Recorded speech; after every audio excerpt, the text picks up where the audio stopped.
Some context of the tiny home village for folks who may not be aware. This is a site that's located in the International District, adjacent to the Albuquerque Indian Center. And at New Mexico, this is New Mexico's first tiny home transitional housing project that was funded by Bernalillo County and is managed by the Indian Center. It's located at 101 Texas Street, and it opened its doors to the first residents in February of 2021. And the site consists of 30 standalone, 120 square foot furnished, heated, and cooled living units with individual porches, and 5 are wheelchair accessible. These are well lit, or they're accompanied by 8 single occupancy, well lit, visible, lockable bathrooms, and a communal village house. So the site is fully fenced and gated, and will have trees, gardens, and open living areas. So this is some kind of give you a sense of what the tiny home village looks like at its completion. And when developing the call for art, the committee made sure to develop or to include the goals for the Bernalillo County Tiny Home Village. So this is a listing of the goals for the tiny home village. So the artists were all aware of the goals of providing dignified, safe, stable, and attractive transitional housing. And also the other opportunities that the tiny home village provides. So these are all available on the website. I won't go through each goal, but basically the idea is the public art for the tiny home village really is considerate of the context of the village itself and the villagers. So this is again another image of what the context of the village, what it actually looks like, a rendering on the right hand side of the communal garden area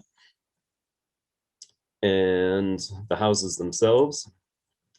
And then the possible sites that were identified for public art. So we really are focusing on areas that are visible to the public because this is a locked community.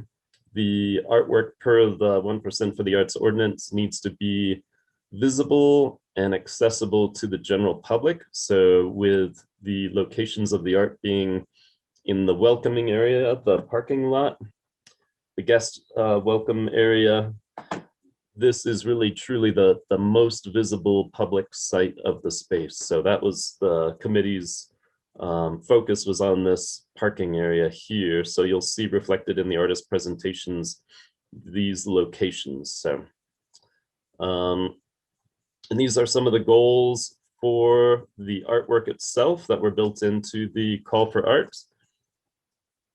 It was really the committee's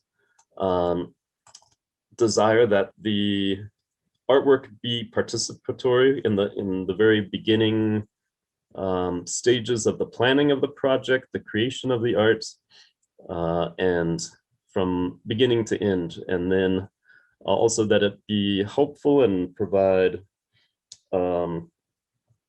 the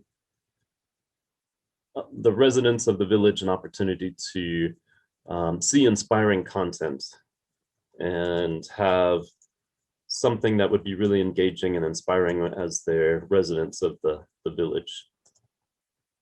So some additional goals for the artwork and the proposals. And so these are all available also on our website as well. But when viewing the presentations today, this is something to keep in mind, that the artists were asked to really take into consideration the villagers and the context of the site being in the International District and the sensitive nature of the population, people experiencing homelessness and recovering from homelessness. So you'll see that reflected in the presentations today as well. All right, welcome back everybody. It is 2:30. So we're gonna go ahead and jump in, and we'd like to welcome Helen Atkins and William. Get me the correct name of your. Geusz. Okay, Geusz. Okay, got it. It's a weird one. Wonderful. Hi. All right. Thank you for that. And yeah, just a reminder that we'll have folks remain muted, the panelists remain muted during the presentation, and you can enter questions, notes in the chat, and then we'll open it up right at the end of the presentation for questions and for panelists to be able to address the artist directly with any questions. So let's go ahead and get started. And thank you again, Helen and William, for being here today. And if you'd like to jump on in. Awesome. Hi, my name is Helen. I am an artist and arts administrator from Albuquerque, New Mexico. I'm Geusz. I'm an artist here from Albuquerque as well.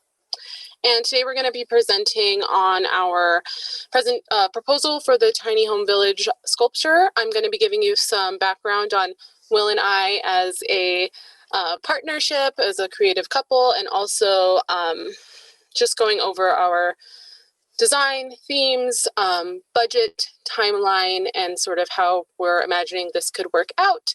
And first of all, I want to sort of thank you all for the opportunity. We're super excited that this project is happening, that the tiny village is a reality here in Albuquerque, New Mexico, and we're just really happy to be considered among the finalists for this public art project. I will be taking sort of the administrative lead on this project, so you'll be hearing mostly from me, but will be chiming in. So just a little bit on our background. We met during a summer apprenticeship for Mosaic Public Artworks in 2012. Both of us were in that program for 5 years, worked on several public mosaics throughout the city. And since then, we've both gone on to build careers in the arts as artists, fabricators, arts administrators, and public artists. We work independently and support each other, and we also collaborate on certain projects. So here are some of those projects. Starting off with myself, here I have 2 samples from you of my public works, one at Nexus Brewery, South Broadway. And this was a project I did where I sourced recycled and discarded tile and created a mosaic, a mosaic in partnership with the interior designer throughout that place. And then also this one is in Mesa Verde Park in the International District. This is called Unidos. It's made in collaboration with Harwood's apprenticeship program. It has a kinetic component. These butterflies atop it move, and it celebrates the diversity of the International District. These are 2 of my works. The first one is for a private commission in like a art studio and office space, and I used all recycled tile for that floor. It's a floor mosaic. The squares are sort of like square foot sized, and it's all recycled tile cut into the interesting shapes.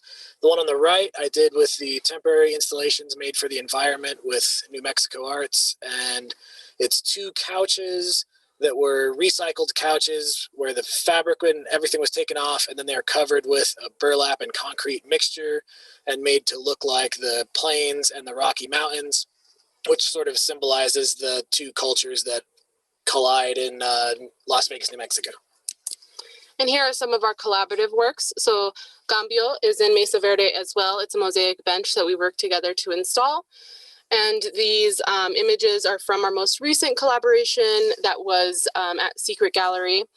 It was entitled Fragility, and it sort of explored our relationship as humans to the environmental crisis.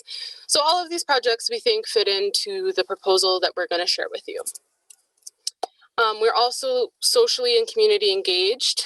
Will was an assistant on the Hanarroyo Mosaic Project, where he helped to facilitate community mosaic workshops in 2011. And I have worked at Art Street. I was the resident artist there from 2017 to 2018, where I worked with people experiencing homelessness to create public installations and gallery exhibitions. I also worked at Off Center, which is a sister organization that focuses on those experiencing homelessness and really invites people of all backgrounds to come together to create artwork as sort of a mission of unity. So Our objectives for this project. So our project will amplify the voices of the tiny home village through a community engagement component that directly includes the words of its residents, contribute to the safe and welcoming environment of the tiny home village with a design that uses color, pattern, space, and nature to create a place of refuge, and utilize materials that are iconic, long-lasting, and require little to no maintenance, but in a way that is unique and innovative. So our inspiration for this project are stone monuments, so monolithic stone sculptures that are found across the world, prehistoric. They seem to be something that humans have been doing all across time, so we've sort of started there at our landing place. Our design overview. So again, inspired by monolithic stone sculptures, our design blends raw and organic forms with handmade ceramic tile. We will install 6 vertical sandstone pillars, 3 inside the grounds and 3 at the entrance to the tiny village grounds. We will mosaic along the natural undulations of the stone. Text from workshops conducted by Artful Life with their youth team and current residents of the tiny village will be included in the mosaic, and we'll sort of use that as inspiration for the patterns and imagery that are in the mosaic as well. The locations that we're thinking of putting the artworks would be, the main 3 pillars would be here in this sort of courtyard area near the front gate, and those would be the 3 taller pillars, and then the 3 shorter stone pillars would be outside the gate, sort of right where you drive in and accessible from the sidewalk. This way it's still available to the public and anybody can walk up and engage with the artwork at a really close level. But then the focus of the artwork is on the people that actually live in there, in that main courtyard. But if you're at the smaller stones out front, you'll be able to see the larger stones inside of the place, the tiny home village. Yeah, and so you can see in this rendering, like Will was saying, this larger installation will be in the grounds. This is the parking lot. And, you know, we have this bench that we would like to place. So this can become a space where people can really spend time with the artwork. It can kind of be a contemplative space, a space for meditation. And being that the project will include the words of the current residents, we think it would be a nice sort of intimate space. And then at the entrance to the tiny home village, you know, we would have these tiny, this miniature version of the larger installation. And that would be, you know, for public viewing. And like Will said, you could also make line of sight at either installation when you're at either of them. So that's a way to sort of balance the need for public accessibility, but also to center the needs of the residents. So this is our collaboration with Artful Life. We will work with Artful Life for the community engagement component of this project.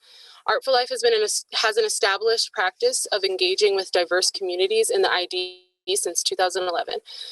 I've worked with their youth artist team in 2018 on public projects and community engagement practices, and I believe their model will resonate with the tiny village residents. Artful Life, at its own expense, will organize creative writing workshops with members from their International District Youth team and the tiny village residents. And they will create, you know, collaborative poetry and other written works in the workshops.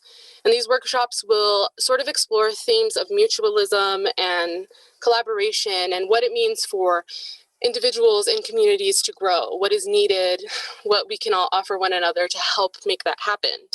They'll also ponder what it means to feel rooted. And we think that this is visually tied to our project because, you know, the stones are this organic form that are rooted. They're sort of emerging from the earth. The resulting text from these workshops will be incorporated into the mosaic. So here you can see a photo from a previous project I've done where text was used to be stamped directly into the tile. And we're also going to use, you know, the poetry and messages that they come up with to generate images and patterns and to really be like a central theme of the project, to really have this community engagement aspect drive our making of the project. And so we think that partnering with Artful Life they will be able to provide focused energy to the community engagement aspect of this project, which will allow Will and I to focus on the needs, the physical needs of the project. So, you know, installation, fabrication, and sort of that completion. We also think that they have, like I said, an established practice with community engagement in the ID, and that's really important to me. And they also have the budget to take on the community engagement component themselves. So none of our budget would go to aid this process at all. So the materials that we would use for the project, the core of it are these large sandstone boulders, and then the tile's not going everywhere on the boulder. We'll find these sort of organic shapes within the rocks to then have the tiles growing out of them in a way. And so then the area under where we tile, we'll prepare it by etching down a little bit and smoothing out the surface of the rock, and then applying a sealer coat to make sure that because the rock can have a lot of different porosity, sort of depending on what part of the rocks. We'll seal it to make sure it's all sort of the same. And then we apply our mortar directly to that, and then we apply our ceramic tiles into the mortar, and then grouting at the end. The ceramic that we use is a high fire stoneware and high fire glazes. These are all really durable and good for the outdoors. They're UV resistant, they're graffiti resistant, and they don't require a whole lot of upkeep. And then the grout, after, we're going to match our grout and use some grout stains to try and really match with the sandstone rock surroundings, so that the final piece will look like the tiles are kind of growing straight from the surface of this rock. Yeah, and for the details and colors, we were really inspired by the vibrant colors of the units at the tiny village. So the oranges, blues, and greens. We were also really inspired by the garden program, the community garden program that's going to happen at the village, which we think fits in with the ideas of like nourishment and mutualism that the community workshops will focus on. And so our colors kind of parallel those themes symbolically. So we're thinking, the blue represents water, the orange, earth and light, and the green is sort of the resulting growth from those two things. So while many of the details of the mosaic will be determined by the text and imagery generated from the workshop, we know that we are going to use our signature handmade tiny house tiles on each boulder. So it'll almost be like each boulder has a tiny community within it. So here are some images of the color palettes we're interested in on handmade tile that we make. Again, we're not sort of selling ourselves to a specific imagery or specific pattern. We want that to arise from the workshops.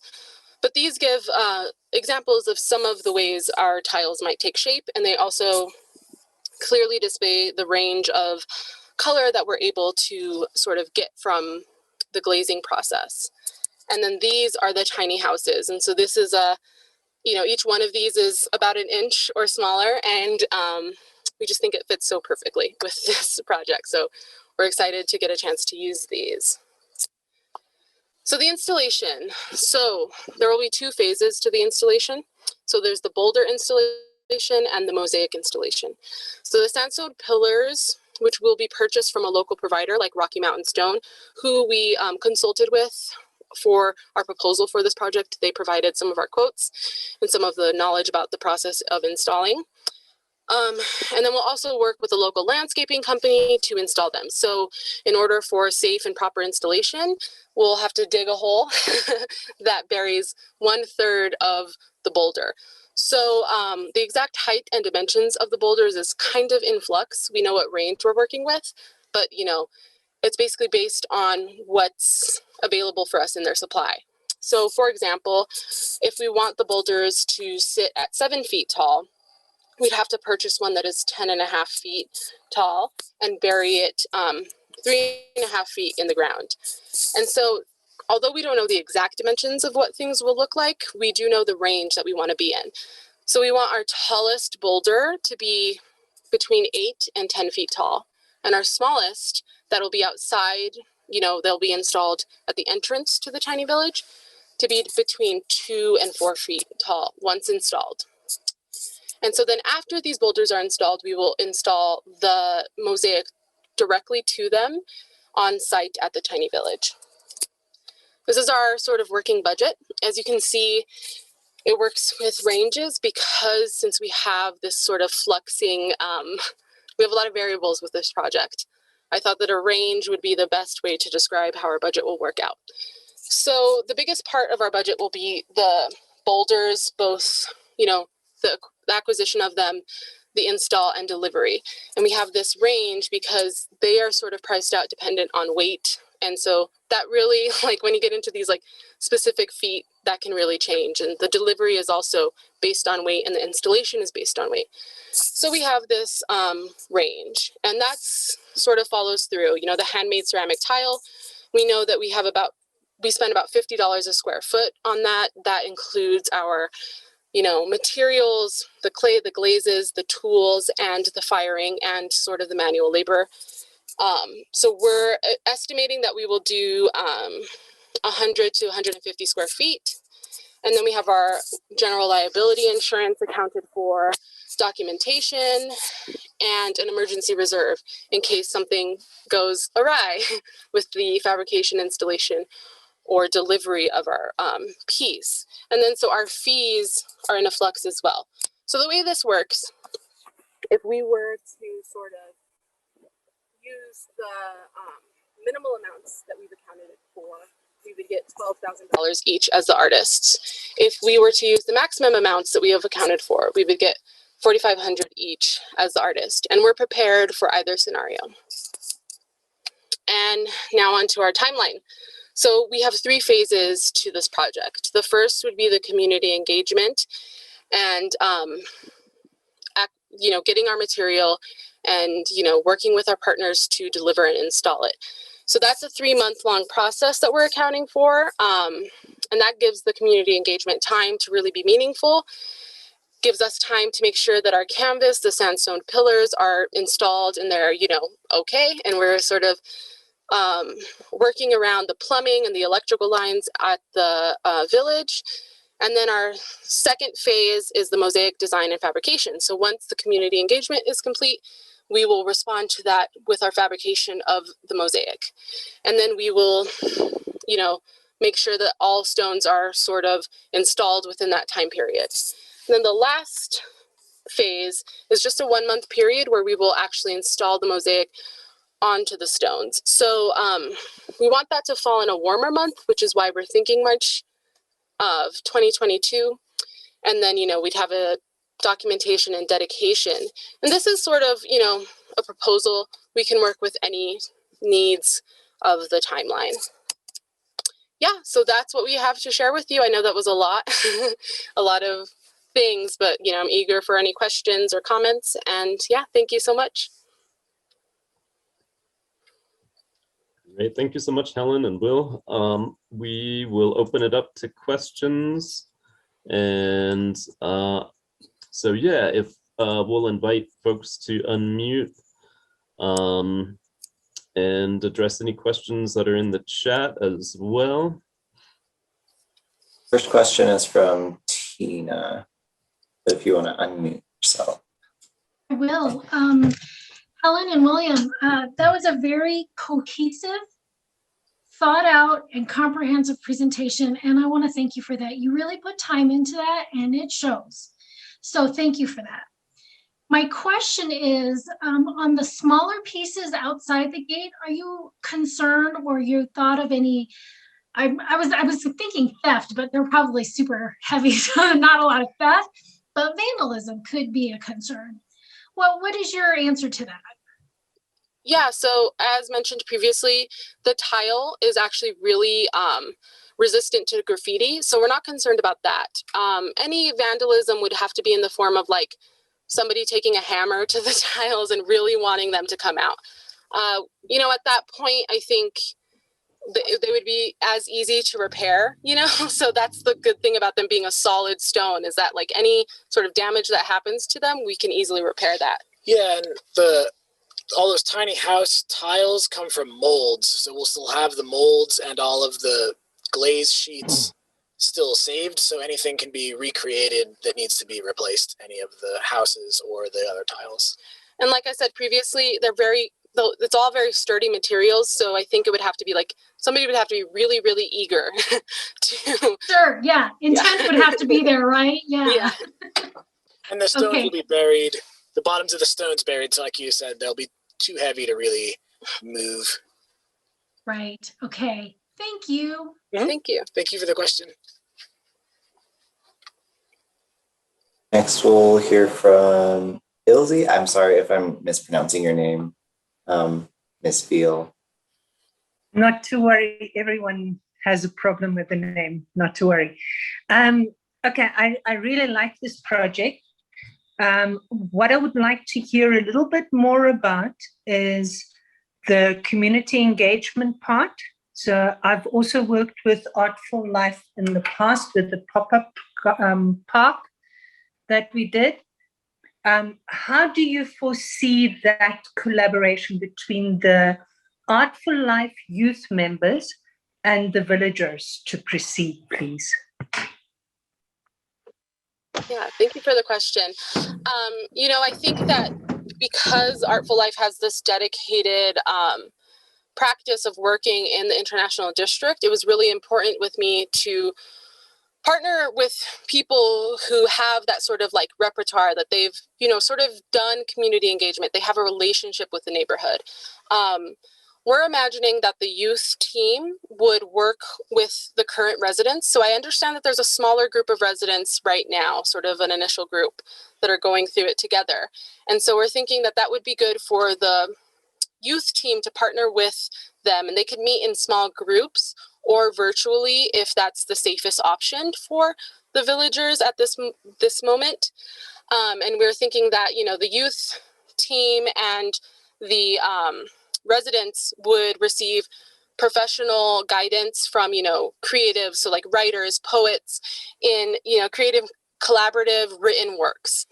And like I said, some of the themes that they might choose to sort of mull over in these workshops would be like nourishment, mutualism, what it means to feel rooted, what we need as individuals to grow. And so we think that partnering the youth with the residents, it will be really meaningful because, it kind of speaks to vulnerability, to the different stages in life that we have where we are most vulnerable and where we, require that mutualism, we require that community attention. And we think that this partnership could really create meaningful words and poems. And so then we're thinking that after these workshops take place, we'll have like this reservoir of meaningful poetry and written text that we can pull from as the artist to incorporate the words directly, and also, inspire imagery. And, while I say like this might be how it happens, I am a pretty, I've done a lot of community engaged projects in public art, and I know that sometimes what you think is going to happen, it sort of goes in this other direction. And we're open to that within some reason, right? So we want to set up parameters, but also allow for that like natural community and relationship building to happen, and that to really engage with our artistic process and sort of inform the imagery. I hope that answered your question.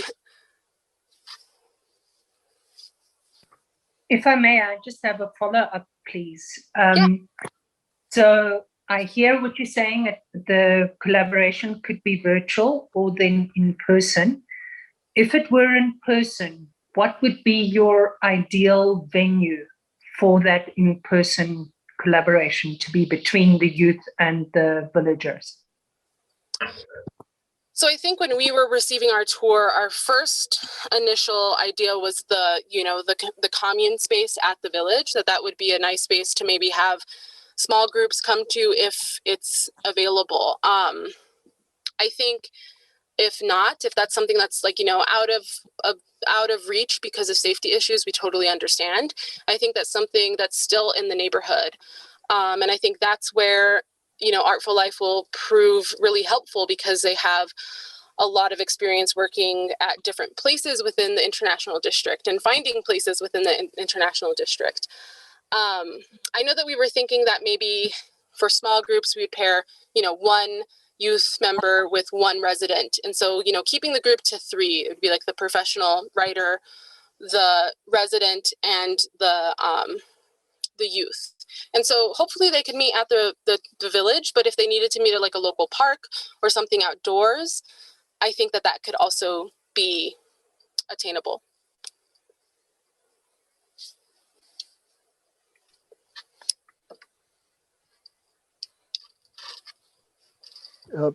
Rudy, forgive me, I'm using my cell phone for this meeting and I cannot find my little hand raising mechanism anywhere. It's the first time I've used it. Can you hear me? Yeah. Yeah, we can hear you. Am I being heard? I have a Yeah. question. Yes. Yep.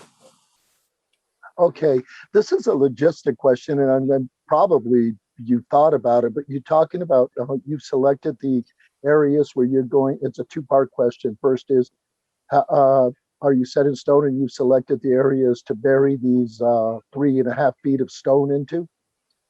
We'll have to work around anything that's buried underground, like sewage or electric or anything like that. So within the areas, there should be enough wiggle room to find a spot where then we could go 3 feet down and not hit anything. But we'll work with the designers to find those exact spots. And to speak that was a logistics question, but that was my concern when you start talking about there's cabling and you see the little orange lines all over the place everywhere. And I'm just wondering if you have thought that part through.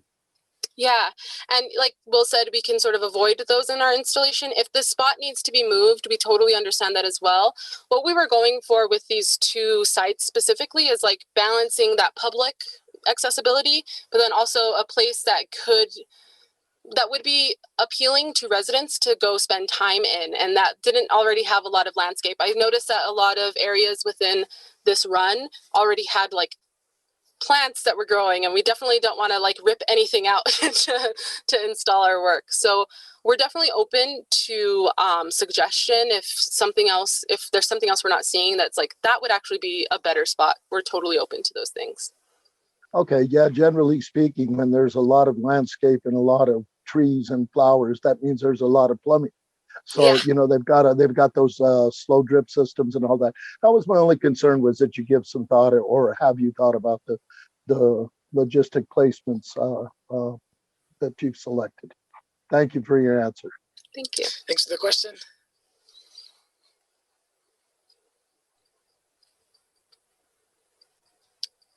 All right.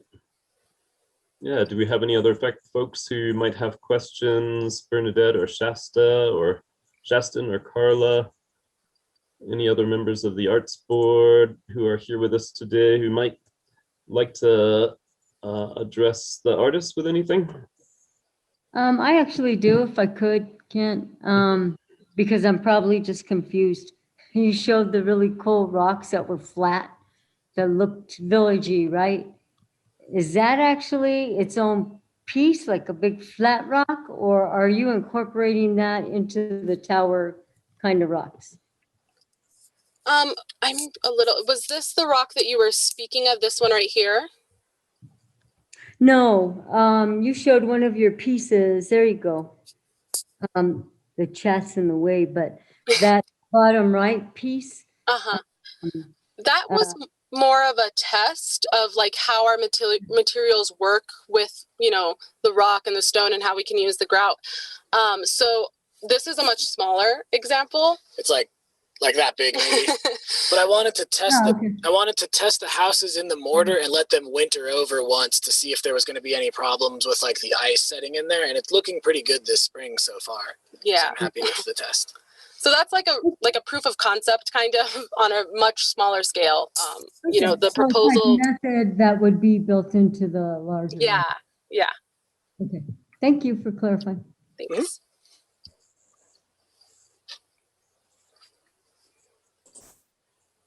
Looks like we have a question from Kelly Sanchez. If you want to unmute yourself, or I can just read the question.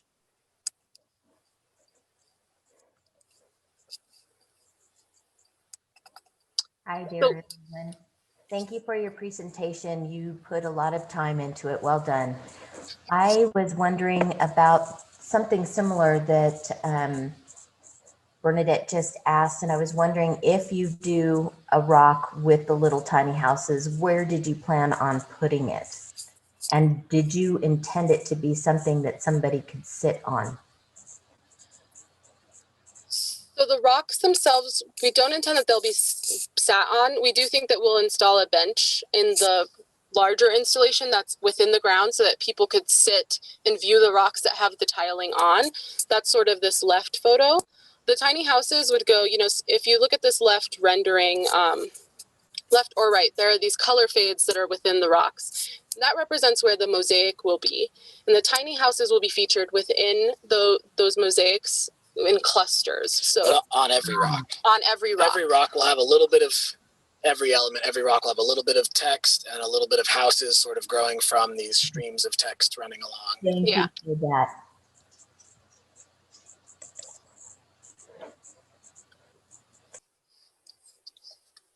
All right. And Shaston, do you have any questions, or Kim or Carrie or anyone else we haven't heard from, or Carla?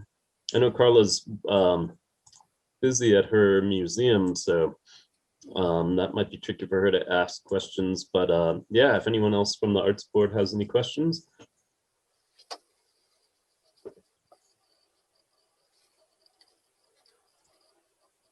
All right, great. Thank you, Shaston. Yeah, see no questions. Well, yeah, if we do not have any additional questions, we would like to thank, great, thank you, Kim. Yeah, we would like to thank Helen and Will for all their time and effort with the presentation today. And we, yeah, thank you so much. A round of virtual applause for everybody. We will have some time after Helen and Will leave to just open it up for a quick discussion before we depart for the day. So yeah, thank you again so much, Helen and Will, and we will, again, we'll be posting the presentations online. We're going to have at least 2 weeks of a period of public comments to get feedback from the broader community, and then at which point we'll be meeting with the Arts Board, likely in the June session at the regular Arts Board meeting, so we have enough time to compile that public comment before the Arts Board votes on the finalists. So awesome. Thank you so much for this opportunity. Thank you so much. Thanks for checking out our presentation. Hope you all have a great day. Bye. Great. Thank you. Take care.